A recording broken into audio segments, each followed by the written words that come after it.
When working in 3D, there are many ways to get a variety of surfaces graphed. An equation such as z equals y will give us a plane surface.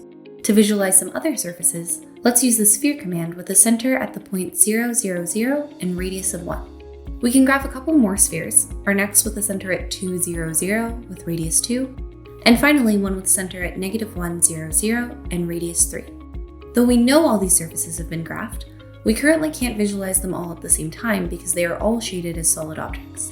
If you go to the wrench icon in the upper right, you will see a checkbox option for translucent surfaces. By checking that box, you can see some of the finer details of what is graphed inside of or behind your current surfaces.